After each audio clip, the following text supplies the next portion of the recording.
Hello, welcome, and thank you so much for watching the live or the replay, which you can obviously watch at your leisure and as many times as you want. I'm going to be talking today about the lockdown measures that are coming into play tomorrow and the possible impacts it'll have on training providers. So my name's Andrea Jackson. I'm at a company called Nu-Gnu, and Nu-Gnu supports training providers to look at the impact of the training provision on learners or employers or staff or all three, so that we can then work together to improve that experience of all three or whoever, and then it means that the training provider will always be comfortable throughout any inspection and actually gives them a really nice secure basis of being able to look at growth and expansion, knowing that their product meets the needs of the learners and the employers and the staff, etc. Okay, I have got copious amounts of notes today because there's an awful lot that I want to talk about. So if I'm putting I'm looking down, I'm not the fact that I'm bored, it is the fact I'm looking at my notes. Okay, so you're going to have to excuse me. Okay then, so let's start. So at the weekend, a little bit of a shock for some of us to find out that again we're going into a second national lockdown. Now, I think for all of us, we can remember the first lockdown, and from a training provider's point of view, we the ones that were involved in hospitality, retail, sport and rec were hit really, really hard. And again, we're finding that we're going to go in a lockdown tomorrow, the 5th, and it's going to hit the same sort of sectors once more. The last lockdown, we had our learners on furlough. In some cases, training provider staff were also on furlough. We found that there was redundancies that were happening. And it's starting again. Now, I will be talking further about what the government have been saying about this lockdown, but I think for us to, no matter what they say, I think it does mean we will still be dealing with learners that again may be re-furloughed, again be under threat of redundancy, and we know that that will affect motivation for completion of and carrying on with the qualification. Also, the sheer logistics of carrying out that training was so difficult, and I think we'll find that again. I think that also when we look at it again, that we had to have that facility, training providers had to have that facility to completely change the curriculums so that it matched how it could be delivered. There were a lot of training providers went very quickly over to virtual learning, and a lot of lessons were learned. And obviously that's going to happen again. We will have to again revert back. And I think for training providers, it may be that they went back to the face-to-face because obviously that's when you can get some of your evidence, and we'll have to go back again to remote, which is not going to be ideal. So I think that basically there are going to be some problems. Now, the Association of Employment and Independent Training Providers have spoken to the skills minister. There was a phone call, and what they flagged up was that the last lockdown brought the urgency to resolve the functional skills testing issue.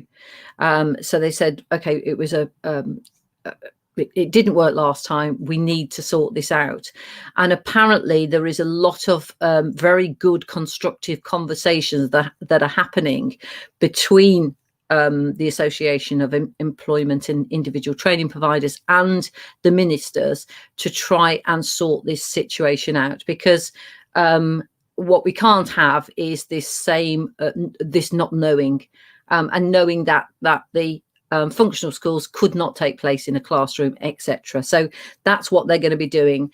And so they're quite, the Association of Learning Employment Training Providers are quite happy that there will be some good news at the end of it.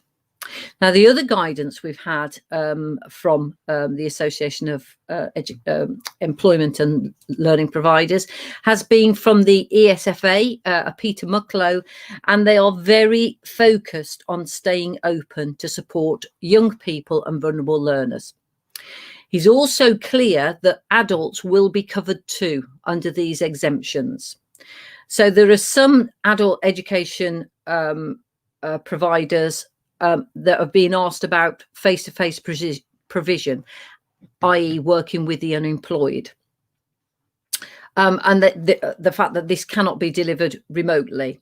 Now, what they're saying is that adult education settings should consider moving to increased levels of online working where possible. But what happens when it is not possible? So what ALP is saying that that we need some more revised guidance on this, on the basis of this statement, but it is believed that adult education providers can stay open. So I think for training providers, that really does give us hope, because I think the last time it was very much, okay, what do we do now? We were sort of left in the dark in a lot of situations. So I don't think that's quite the same.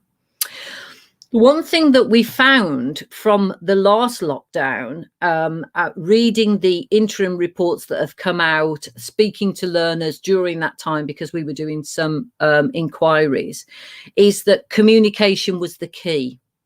And that's for staff as well. Staff, learners, employers, communication was the key. Weekly meetings, being work related and otherwise, just mental health, mindfulness. Also open channels, WhatsApp, Teams, Zoom was really important. And I think it's very, very important that the senior leaders ensure that every one of the staff are facing the same way, the same sort of effort, and feel involved. The worst thing that the lockdown caused last time was that feeling of, I don't know what's happening. And I think as long as we can avoid that, we can all get ourselves out of this without the disruption that happened last time. Now, the one thing that we need to be aware of is that the learners and the employers should be involved in the change of programs, because that is ultimately going to happen. They need to be involved. They need to feel responsible. They need to feel in control of what's happening. There also needs to be a really planned strategy for break in learning, putting learners on a break in learning and taking learners off a break in learning, and the communication, absolutely vital. The thing to say is that interim inspections are still going to be taking place. Now, we know that we've had interim inspections from September and they're due to go on till December, with, at the moment, the full inspections starting in January. Okay, so that we have had notice from Ofsted that interim inspections will still take place, but they will be remote. So the interim inspections, as we know, they're not non-judgmental. They're a report about what's going on. They're going to be asking people, how do you do this? They may ask some learners and employers.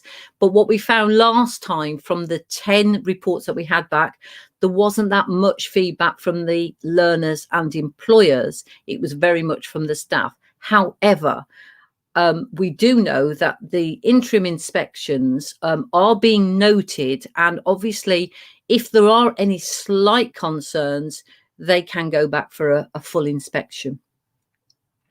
So I think more than ever, it is so important that you, training providers, really know what is going on with your learners and your employers and your staff, how they are feeling. I think that is the thing.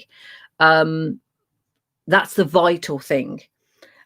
So for us is that what we've decided as, so we're a relatively new company now. We've done lots of pilots for training providers. We've got our processes, but we really do want to help training providers through this awful situation. So what we're happy to do is for the to offer a discount, to discount our costs for the first 5 training providers that contact us. Because what we feel is that we really do want to help people, and we understand how important it is that the training providers really do know what is going on in the ground from somebody that's objective. So that's what we're going to offer. So what do you need to do? If you would like to find out about the support that we can offer, you can obviously contact me at andrea@nu-gnu.com, which is the ticker tape that's running through. One of these days, I'm going to get that right, because I can never run my finger the right way. Yes, very difficult. So it's andrea@nu-gnu.com, -gnu.com.